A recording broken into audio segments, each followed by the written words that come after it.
Fala pessoal, tudo bom com vocês? Esse assunto hoje vai ser polêmico. No último vídeo a gente teve umas polêmicazinhas, porém esse aqui nós vamos falar de um assunto muito tretoso que é anticristo. Qual é a visão do Novo Testamento segundo a ótica de Paulo acerca desse personagem, ok? Vamos lá, abra a sua Bíblia em 2 Tessalonicenses, no capítulo 2. Paulo vai explanar sobre esse assunto.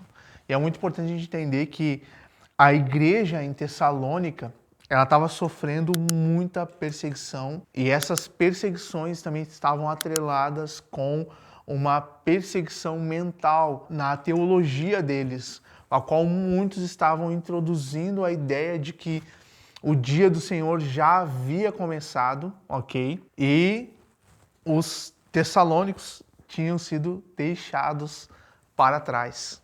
Aqui dá para colocar um meme, ó.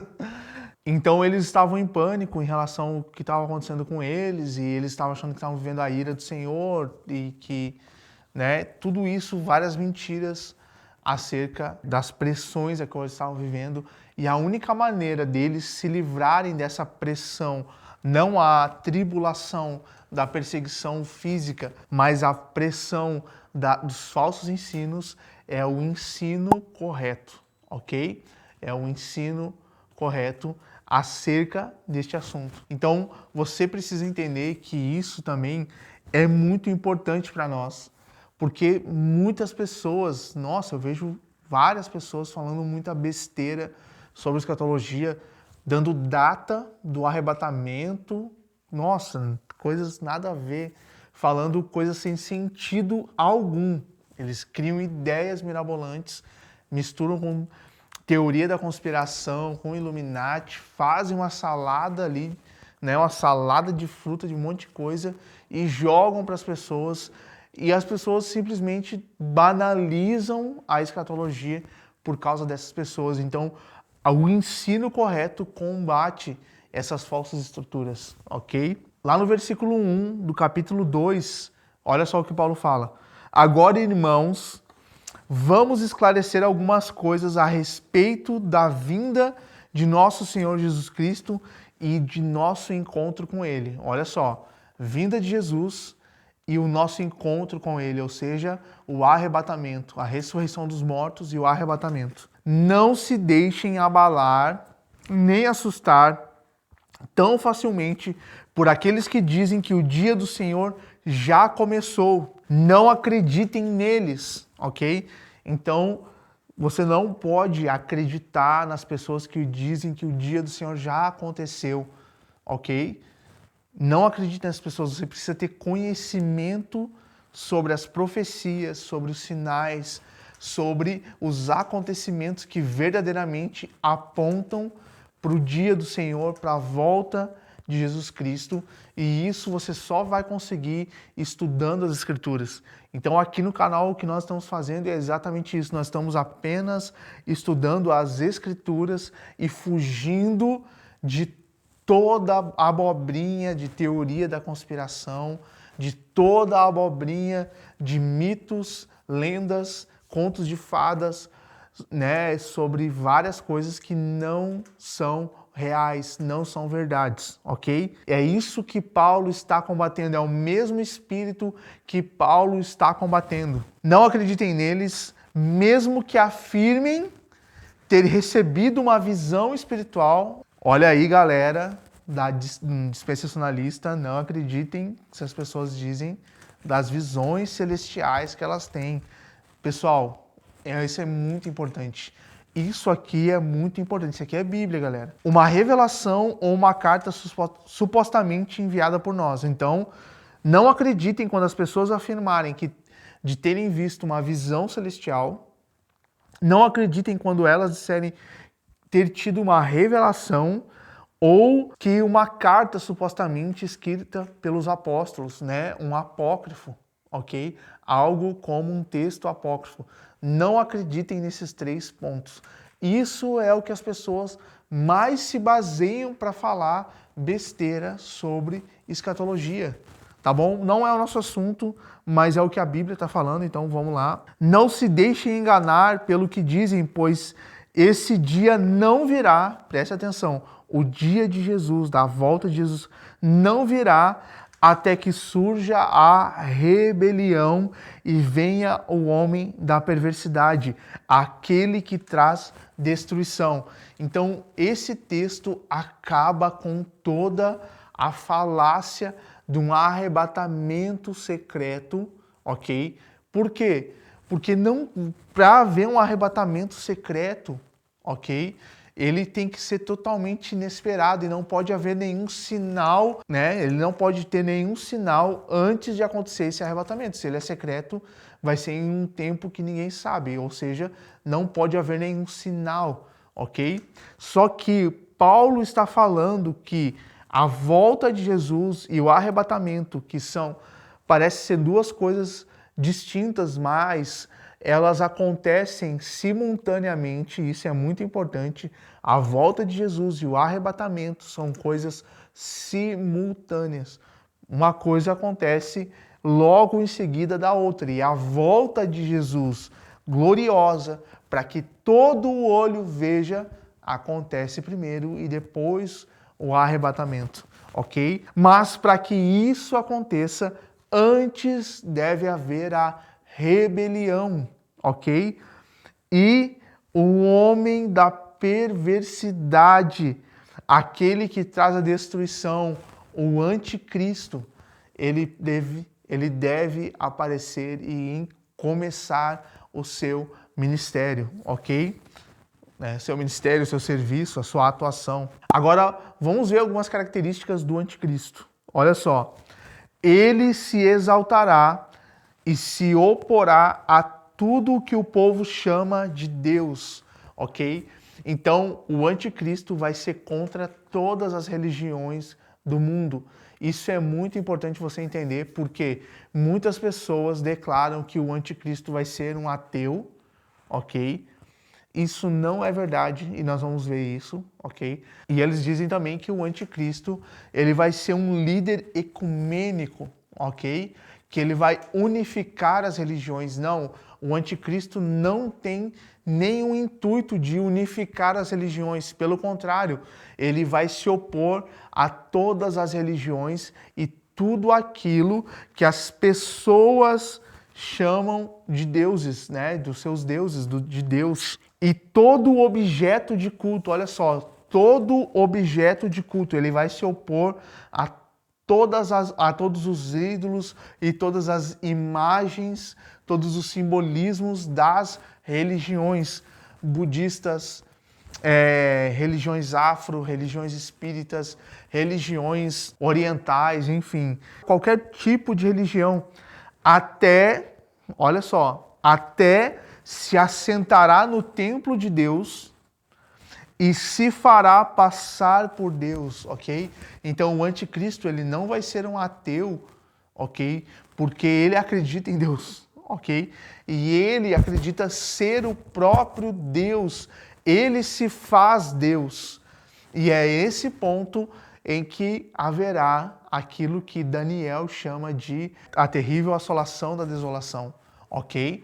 Então, Daniel fala sobre esse assunto no capítulo 9, versículo 27, ok? Daniel fala sobre isso aqui. O anticristo, ele é um personagem que ele vai se opor a todas as religiões do mundo para que ele receba a adoração como um Deus.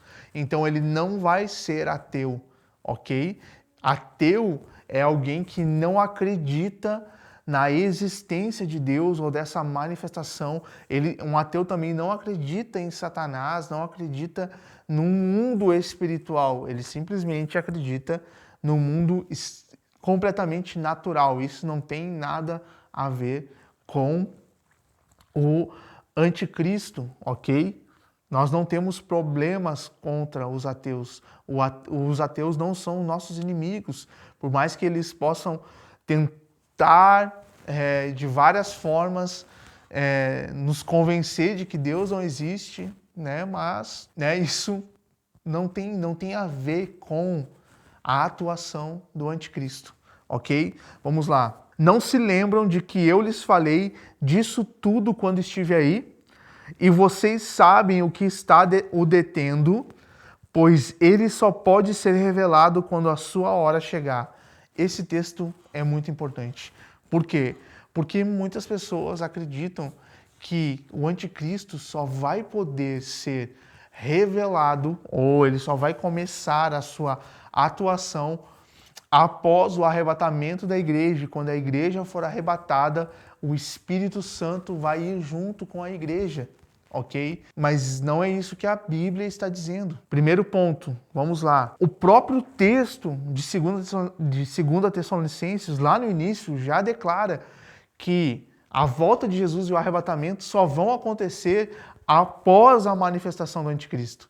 Então, isso já bota aí um X aí de errado, ok? Está errado. Não.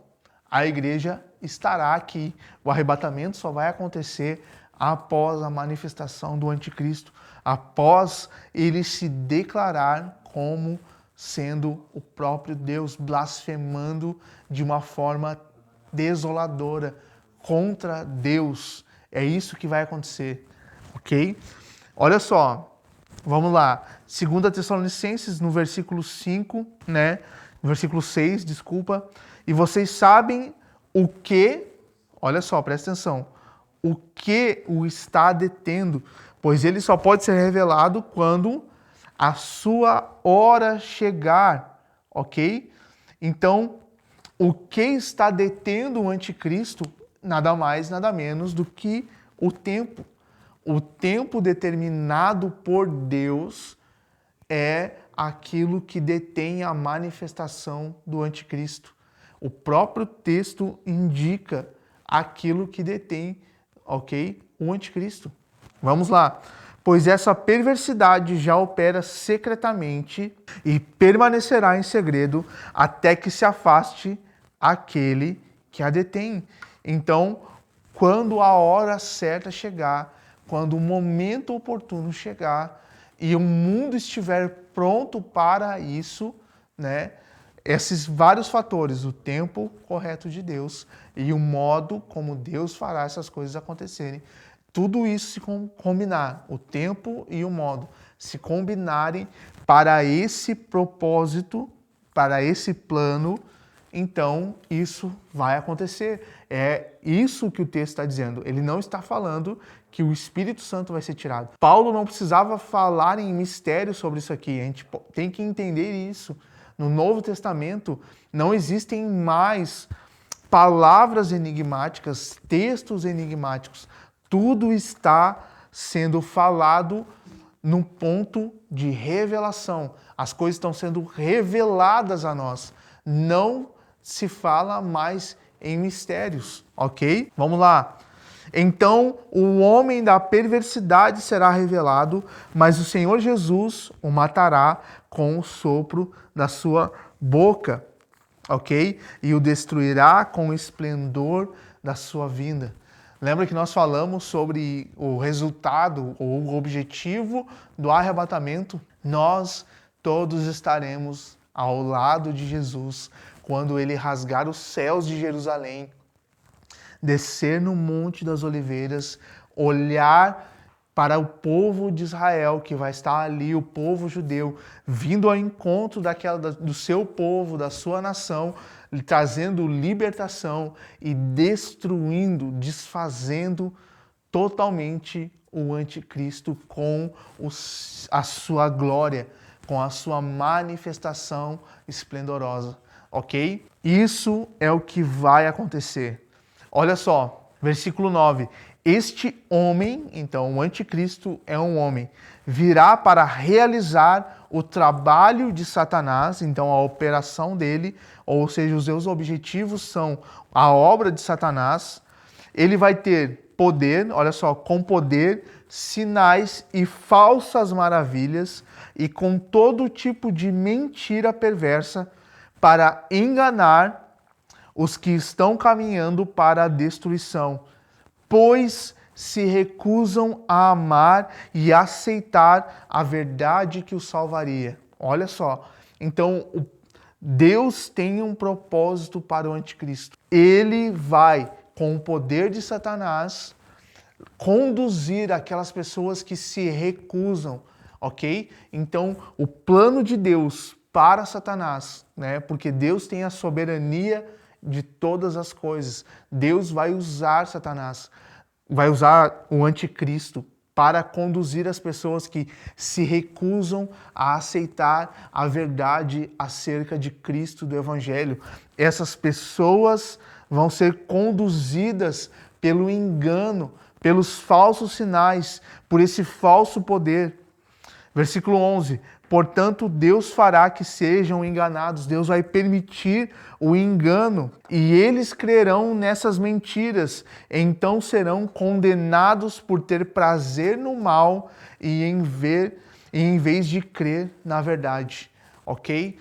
Deus precisa conduzir essas pessoas que se recusam a amar a verdade. Vai conduzir elas ao erro através do anticristo. Isso é muito importante a gente entender. Irmãos, o anticristo, ele não é alguém que atua de forma independente. Nós temos que entender que Deus é soberano sobre todas as coisas e ele permite a atuação do anticristo. E o anticristo vai ser usado por Deus para conduzir as pessoas ao engano. Pela dureza do coração das pessoas em negar a verdade, elas vão permitir a atuação desse homem perverso, ok?